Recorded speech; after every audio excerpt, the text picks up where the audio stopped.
Bien, commençons par donner un matériau à notre nom. Donc on va revenir en shading. Enfin, shading, on pourra rester en layout et on va directement aller dans les dans les matériaux ici. On va changer le Principal BSDF pour une émission qu'on va mettre plutôt dans les verts pour changer un peu.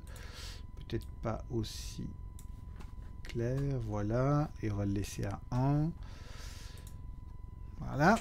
Et donc, on va maintenant aussi voir pour l'environnement, ici autour euh, de notre scène, on va se mettre un petit nuage, un peu comme ce qu'on avait fait pour le décompte là avec le cube et son volume. Donc on va ajouter un cube dont on va changer la taille. On peut le laisser carrément cubique, peut-être parce que là, la caméra va se promener. Voilà. Et donc ce cube, on va lui donner un shader volumétrique. Donc dans le shading, on va aller créer un nouveau matériau. On va se débarrasser du Principal BSDF. On va ajouter un shader volume, Principal Volume. Voilà, qu'on va mettre dans volume. Donc là, il aura le volume. Et donc on va commencer à chipoter un peu comme ce qu'on a vu lors de l'exercice précédent. Donc on va ajouter un noise, comme ce qu'on aime bien, donc texture noise, voilà.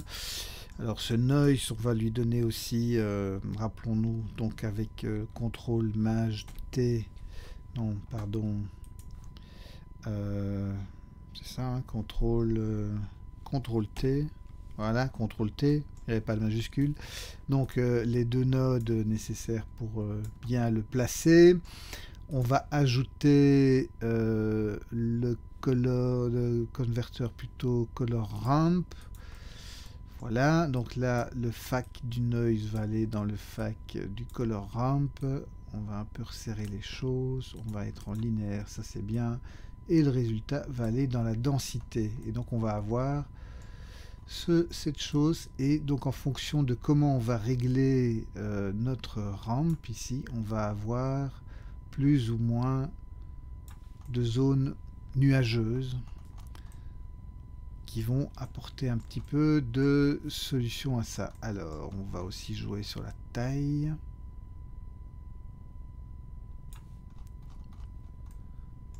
Et encore une fois, c'est de comment on jongle avec ces paramètres pour obtenir un meilleur résultat. Alors au niveau de l'absorption couleur, on va lui donner un petit peu plus de couleur d'ailleurs. Couleur attribut ici, ouais non on va pas toucher à ça. Ici aussi. Émission on est bon. Alors qu'est-ce qu'on a dans notre vue? Si maintenant ouais, je fais un premier petit calcul histoire de voir. Ouais, c'est assez foncé. Donc on va se mettre une petite lampe pour dire de créer un effet. Alors, si on va ajouter donc une light, area light, et on va changer sa taille, on va la mettre là au-dessus.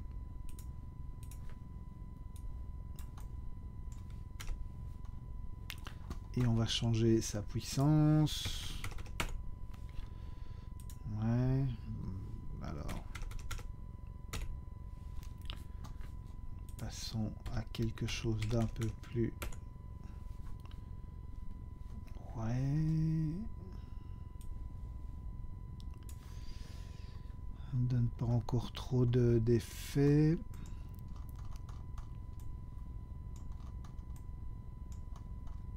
Ouais, elle a peut-être un peu beaucoup de... Ok.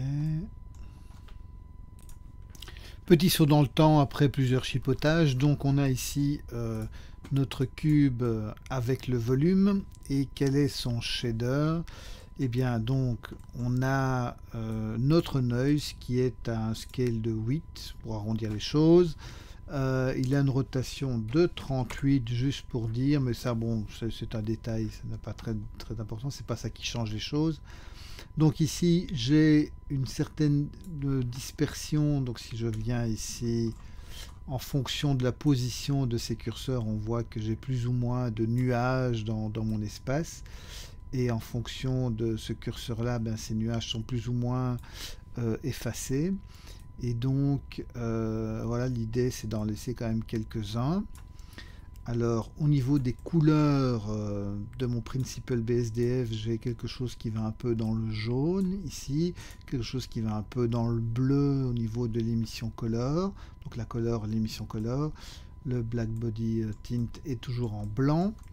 Donc ça c'est vraiment au niveau de mon cube. Après, important, j'ai 3 area lights qui sont chaque fois sur un des côtés, sur un des axes de mon cube, et ces area lights font chacune ont une puissance de 1750 watts. Elles sont toutes un peu jaunâtres.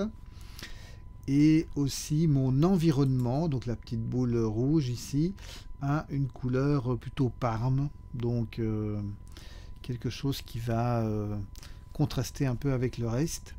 Donc voilà, donc si je regarde dans ma vue, maintenant, si je viens dans mon layout, ce sera mieux, voilà, 0. Et que par exemple ici, je fais un calcul d'image, donc F12 pour calculer une image, et bien voilà ce qu'on va obtenir dans un premier temps. Après on va passer par du compositing pour rajouter quelques petits effets. Mais donc voilà, donc avec ça, on est prêt à calculer un lot d'images qu'on va retravailler par la suite. Donc pour ça, ben, je vais d'abord sauver ma scène. Et cette fois-ci, j'en étais avec mon layout, mais on est plutôt dans du render parce qu'on est prêt à calculer. Donc on va appeler ça RND. C'est la version 1. Voilà, on sauve, et on va aussi dire de où et comment on va sauver les images. Donc on est dans Eevee avec un sample de 256. Le bloom, pour obtenir un effet comme on le veut, ben on est à 1.250, 0.250 dans l'uni, un radius de 5 et une intensité de 0.06 qu'on pourrait peut-être monter à 0.075 d'ailleurs. Petit test. Ouais, on pourrait même aller carrément jusqu'à 0.1.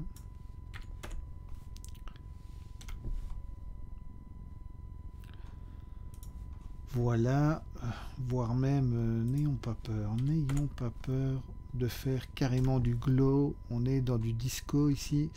Ouais, peut-être quand même pas à ce point-là.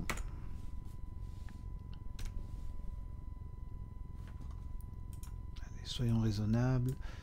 0.5. Voilà. Donc là, on va avoir un bel effet. On ne voit plus du tout notre détail, évidemment. Allez, on aime bien quand même se donner un peu de... Voilà, on devrait avoir quelque chose d'assez sympa. Donc 0,125, voilà, on y est, et on est prêt à lancer le calcul, si ce n'est qu'il faut savoir où, quoi, comment lancer. Alors cette fois-ci, on va le faire à 100%, on va calculer 500 images, et on va aller les sauver non plus en FFmpeg comme on l'avait fait précédemment, mais on va prendre des PNG mais en 16 bits, comme ça on aura de la... Hein, on va pas passer sur de l'OpenEXR maintenant parce que ça va prendre un peu plus de temps à calculer, et donc on n'a pas besoin d'RGB, on va calculer en fond, donc en RGB 16 bits, voilà, et on va aller sauver ça dans un dossier render, et on va appeler ça base compo.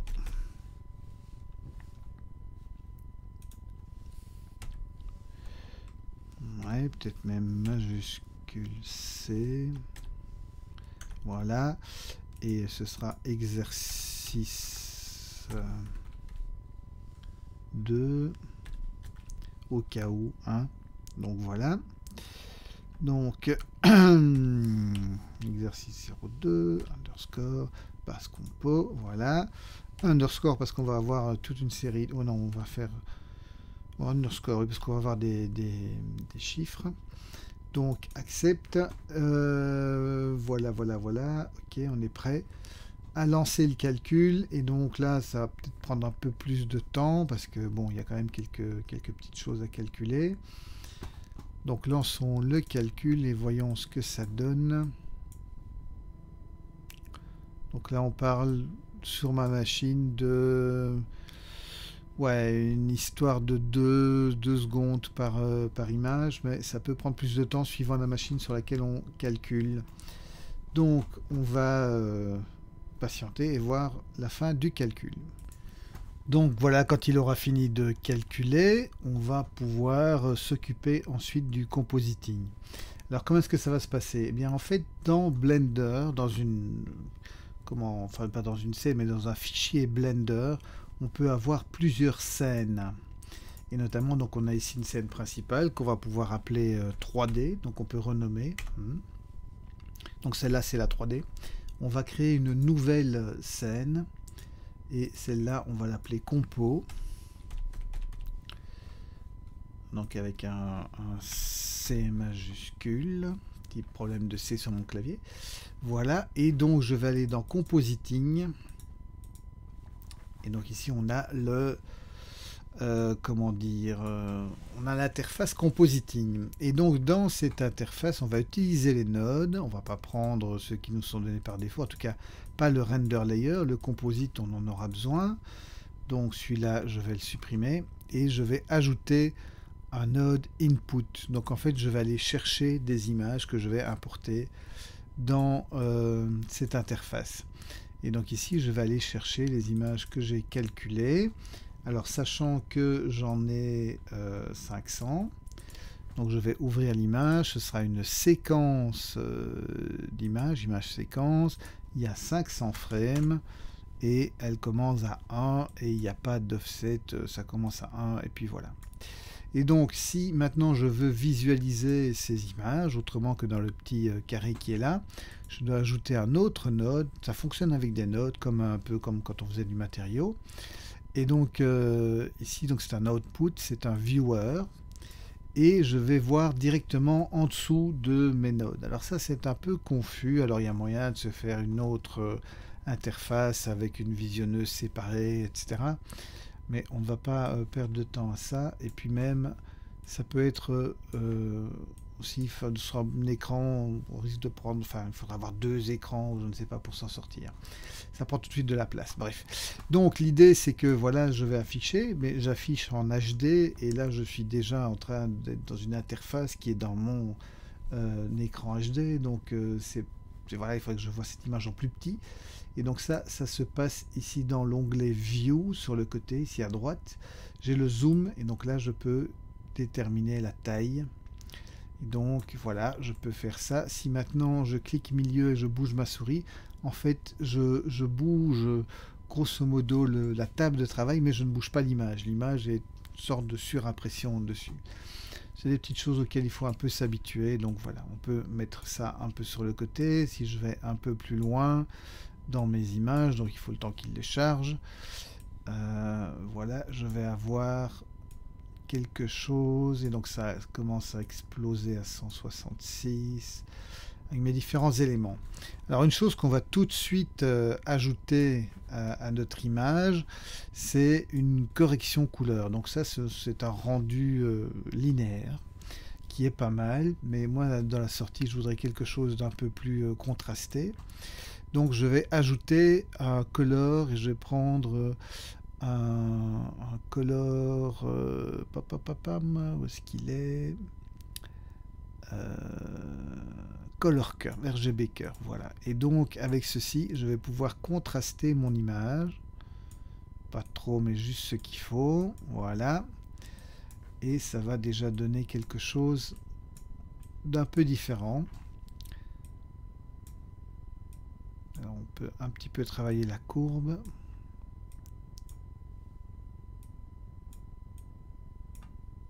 Quelque chose dans ce goût-là.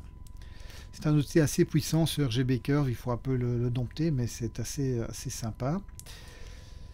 Et donc, un autre effet qui vraiment, ça tue sa mère parce que c'est vraiment génial, c'est on va aller ajouter une distorsion, une lens distorsion. Et on va lui donner une distorsion de 2. Et vous voyez, donc ça fait des... C'est même un peu exagéré, de 0,1, ce serait suffisant. Et donc ça fait une distorsion, ça va séparer les différentes couches et ça va créer un effet... en fait, c'est une erreur. Hein, c'est une erreur qui est générée par les lentilles. Et donc dans l'absolu, en 3D, on pourrait ne pas avoir cette erreur, mais on la veut parce que ça donne un petit effet sympa, un petit effet de flou de mouvement, comme ça, comme si on avait filmé avec une lentille cassée ou quelque chose comme ça. Ok, donc on a ça. On va aussi rajouter un autre effet qui va en fait fermer un peu l'image sur les coins. Et donc ça va faire un effet qu'on appelle une vignette. Alors pour ça, donc on va aller ajouter dans les colors, on va prendre un Hue Saturation Value. Donc chaque fois je connecte par les couleurs, hein, si vous aurez remarqué. Et donc là je vais descendre la valeur. Alors pour le moment je ne vois pas, donc je vais le connecter pour voir. Donc voilà, on va descendre la valeur pour que ce soit assez foncé. Et l'idée c'est que je vais mélanger ce qui sort de là avec ce qui sort d'ici. Donc il faut mélanger, c'est un mix, donc color mix. Et je vais mélanger avec ceci. Et surtout je vais mélanger en allant chercher un masque qui va détourer ici le coin. Alors le masque, je dois le générer. Et je vais le générer dans le Texture Paint. Donc Texture Paint, c'est quelque chose qui me permet de peindre sur la 3D, mais ça me permet aussi de créer des masques. Quand je viens ici dans le menu, j'ai masque. Et donc, je vais pouvoir aller chercher le Render Result, mais que je n'ai pas. Donc, je vais prendre cette image qui est là au départ. Et donc je vais pouvoir sur base de ça avoir donc ma taille d'image et aller générer ce nouveau masque. Donc je vais faire un nouveau masque, on va le laisser appeler masque, on pourrait l'appeler vignette, ça revient au même. Et en maintenant le contrôle enfoncé, je vais cliquer aux 4 points ici au coin de mon image et puis je vais faire Alt C. Alt C, ça va boucler en fait, ça va fermer mon masque. Et donc là, je fais un masque. Et alors, vous voyez, j'ai un contrôle ici. Pour avoir ce contrôle sur tous les points, je vais cliquer sur tous les points. Maintenant, le majuscule enfoncé, clic droit. Et en fait, c'est le Handle Type. Et je vais aller chercher le Align Single. Et donc ça, c'est ce contrôle. C'est une sorte de bézier avec une seule tige. Et donc... ça permet de faire des choses assez sympas quand on maîtrise un petit peu, quand on arrive à jongler avec, mais c'est assez sympa comme contrôleur de courbe. En fait, c'est différent du bézier, mais ça marche pas mal. Voilà, donc là j'ai fait mon masque, je peux revenir dans mon compositing et je vais ajouter, donc c'est dans Input Mask. Et dans ma bibliothèque de masques, eh bien, j'ai mon masque qui s'appelle masque. Voilà. Et je peux m'en servir pour faire un fac, donc faire un facteur de mélange entre mes deux sources, celle qui a été foncée et celle qui était à l'origine. Alors l'idée, c'est que ce serait bien si ce masque était flouté. Et donc on va ajouter un autre filtre, un filtre de blur, voilà, hop. On va prendre un gaussien de 200 sur 200, ou peut-être 250 sur 150 pour ne pas trop exagérer, voilà. Et donc on a quelque chose qui fonce un petit peu les coins. Alors on pourrait revenir sur le masque dans dans notre ce qu'il est texture paint, et donc remettre un petit peu ça plus vers le centre. Alors c'est un peu dommage qu'on n'ait pas la possibilité de créer directement le masque dans le compo, mais voilà, c'est comme ça. Et donc voilà, et comme ça on a resserré un petit peu, et donc ça a refoncé un petit peu les coins. Si je mets vraiment en noir, on voit un peu plus. Donc là je vois qu'en dessous je dois libérer. Donc je vais faire l'extrême, donc je vais le faire en noir de manière à régler mon masque.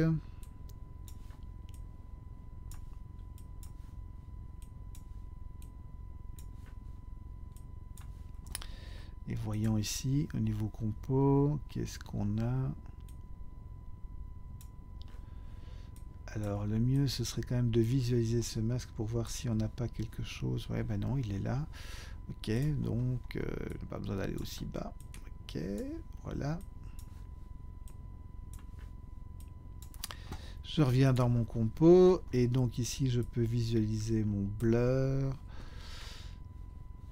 Ouais, donc c'est au niveau du blur. Ah oui, c'est 1500, voilà, c'est ça le problème. Ok, je me disais bien aussi. Et peut-être qu'en Y, on va faire juste 100. Et peut-être on va resserrer quand même encore un petit peu.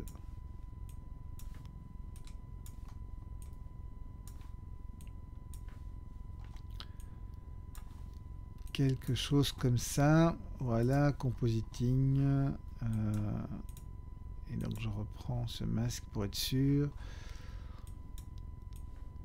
Et voilà. Et donc là, j'ai mon image qui est un peu serrée. Donc peut-être que j'ai un peu exagéré ici sur le... On va quand même laisser un peu de luminosité.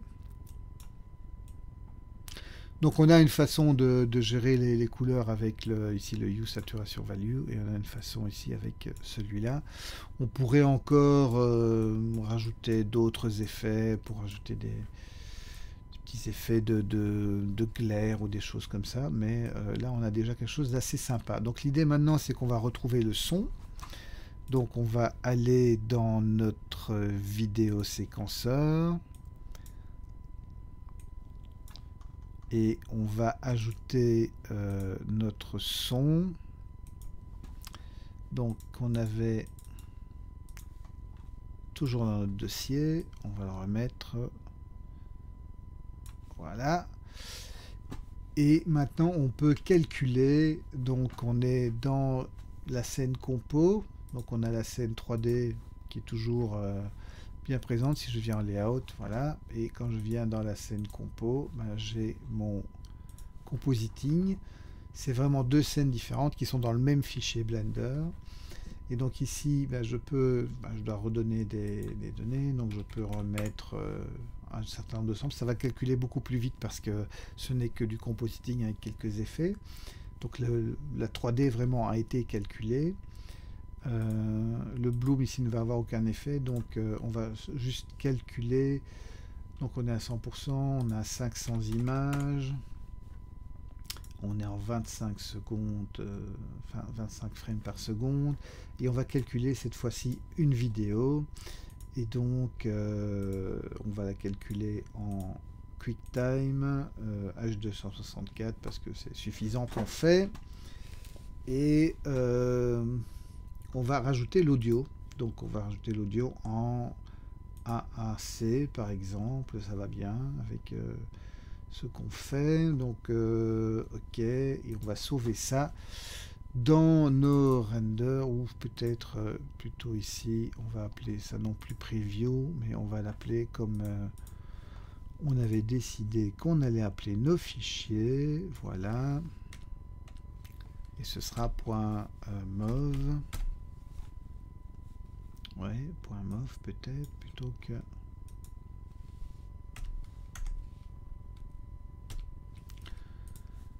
Ok, accepte. Et on peut lancer le calcul comme d'habitude dans Render Animation.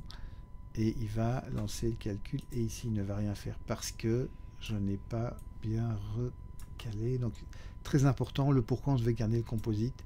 Parce que si on ne relie pas le composite, alors il ne va pas sauver le fichier. Donc voilà, on peut relancer le calcul. Et donc là maintenant, il calcule. Et vous voyez que ça calcule beaucoup plus vite que tout à l'heure. Et donc, dans quelques secondes, on aura le fichier terminé. Et donc, voilà, vous aurez fini l'exercice numéro 2.